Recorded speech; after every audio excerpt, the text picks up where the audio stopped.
मीरा भाईंदर में सब में ज्यादा होता है बीएलओ, नगर सेवक, आजी माजी नगर सेवकों के दफ्तर में भाजपा के, मैं डायरेक्ट नाम लेके बोल, भाजपा के दफ्तर में बैठ करके ये सब काम करते हैं।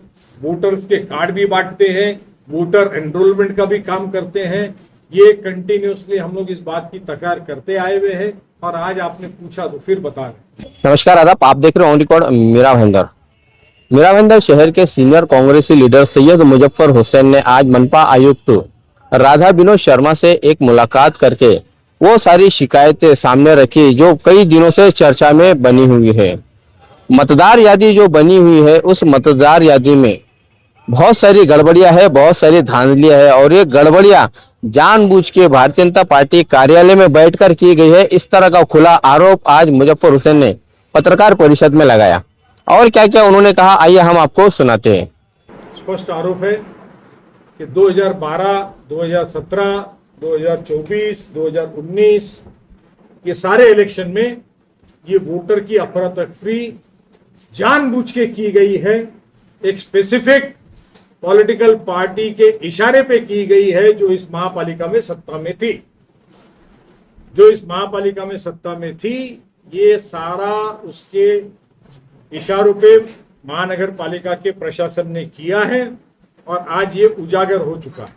तो आप देखोगे कि बीजेपी का जब भी आपको ऑब्जेक्शन नजर आएगा तो ये जितने प्रभागों के ऊपर हमने ऑब्जेक्शन लिए हैं और डिटेल निकाल करके दिया है वो ऑब्जेक्शन आपको उनके पास के नहीं मिलेंगे, क्योंकि ये मिली जुली सरकार का काम है। जो 60 सीट 70 सीट जो चुन के लाने की बातें होती है वो यही बेसिस पे होती है कि इसका वोटर उधर ढक लो, उसका वोटर इधर ढक लो। प्रभाग नंबर 9 में 4600 नाम जो उस प्रभाग के नहीं है, प्रभाग नंबर 10 के हैं, प्रभाग नंबर 4 के हैं, प्रभाग नंबर 12 के हैं, वो प्रभाग नंबर 9 में है। प्रभाग नंबर 22 के अंदर प्रभाग नंबर 18 के नाम है। बहुत बार बीजेपी के नेता बोलते हैं ना हमको भी मुसलमान लोग वोट देते हैं, तो अब ये समझ में आया चक्कर ये है। प्रभाग नंबर 19 के 2500 नाम प्रभाग नंबर 17 में, प्रभाग नंबर 21 के नाम 2200 नाम प्रभाग नंबर 20 में।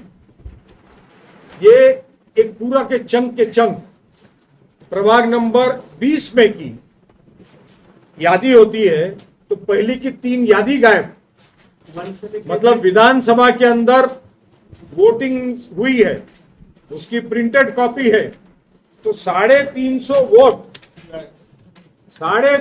वोट प्रभाग नंबर 20 में से प्रभाग नंबर 20 के अंदर सेक्टर नंबर 11 आता है और नया नगर की 10-15 बिल्डिंग आती है। ये डेफिनेटली मुस्लिम माइनॉरिटी का वोट है, वो वोटर लिस्ट ही गायब कर दिया है प्रभाग नंबर 20 में से। तो अभी ये काम कौन कर सकता है? जो महापालिका में सत्ता में थे इतने साल, उनके इशारों पे प्रशासन, महापालिका का जो नीचे का प्रशासन है ये वो काम करता है। आपके माध्यम से मैं आयुक्त साहब का धन्यवाद देता हूं कि पर्सनल इलेक्टोरल रोल को मॉनिटर कर रहे हैं, मगर साथ ही में आयुक्त साहब को कहना चाहूंगा कि आपको बहुत ज्यादा मॉनिटर करना पड़ेगा, 24/7 मॉनिटर करना पड़ेगा। पिछले 10-12 सालों में इस प्रशासन का दुरुपयोग महापालिका का किया गया है और ये इलेक्टोरल रोल के अंदर जो अफरा तफरी अभी है ये उसी का रीजन है। गवर्नमेंट और इलेक्शन कमीशन का जो नोटिफिकेशन उसके तहत उनको काम करना है। तो हमने हमारे वर्कर्स को उनके सामने कहा कि ये इनके हाथ बंधे हुए हैं, आपके हमारे हाथ खुले हैं, हमारे पास एक ही दरवाजा बचता है, वो कौन सा है? न्यायपालिका का। तो हम जाएंगे भगवान के पास।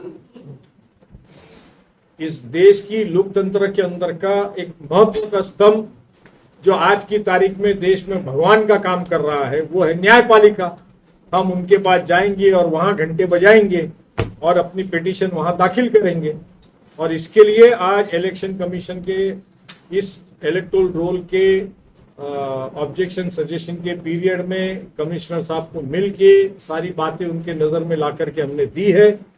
ये पिटीशन की कॉपी हम इलेक्शन कमीशन दफ्तर को भी देंगे जो ऑब्जेक्शन सजेशन डाला है, और कोर्ट का दरवाजा हम अगले हफ्ते खटखटाएंगे।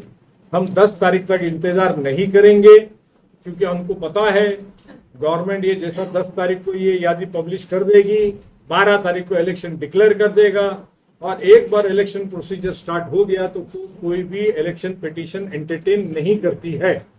इसलिए हमारी ये कोशिश रहेगी कि हम अगले हफ्ते ये पिटीशन दाखिल करें और मेंशन करके मैटर को बोर्ड पे लाए। बाद में तो फिर भगवान की और ईश्वर की इच्छा है, खुदा जो करे सो करे। और आपके माध्यम से हम जनता तक के बात पहुंचाना चाहते हैं कि जो इलेक्शन का प्रोसेस चल रहा है इसमें सिर्फ वोट चोरी नहीं, तो ये जो नीचे का कॉरपोरेशन का जो प्रशासन है, जो इलेक्शन रूल पे काम करता है, जो यादी फोड़ता है, इस वार्ड का उस वार्ड, उस वार्ड का इस वार्ड में डालने का काम, ये महापालिका के जो नीचे के कर्मचारी जो इसमें काम करते हैं, ये उसमें दोषी है। और इनको हम आपके माध्यम से चेतावनी देना चाहते हैं कि इन्होंने ये गलत काम नहीं करना चाहिए। जो गलती हुई है आपको सुधारने का मौका है, आप उसको सुधार लीजिए। ये थे सैयद मुजफ्फर हुसैन, जिनके पूरी टीम ने कड़ी मेहनत और मशक्कत करके मतदार यादी का पूरा स्टडी किया और कई सारी खामियों को उन्होंने उजागर किया। उन्हीं खामियों को मनपा आयुक्त के सामने रखा। अब देखना है कि मनपा आयुक्त क्या केवल उन्हीं खामियों को दूर करने की कोशिश करेंगे जो सैयद मुजफ्फर हुसैन और उनकी टीम ने सामने रखी। इसके अलावा जो हजारों शिकायतें, जो हजारों गड़बड़ियां इलेक्शन कमीशन के कर्मचारियों ने की है, क्या वो गड़बड़ियां भी दूर हो पाएगी भी या नहीं, आने वाले समय में पता चलेगा। एक बात तो यहाँ पर साफ दिखाई देती है कि आने वाले जो महानगर पालिका के चुनाव है, उस चुनाव के दौरान कांग्रेस पार्टी जरूर इन गड़बड़ियों को देखते हुए और पूरा मैनेज चुनाव को देखते हुए इलेक्शन कमीशन के खिलाफ में, इस चुनाव के खिलाफ में न्यायालय का दरवाजा खटखटाने का मन बना लिया है। आप देख रहे हैं कैमरामैन आरिफ कुरैशी और साबिर शेख के साथ ऑन रिकॉर्ड मेरा भाईंदर। धन्यवाद।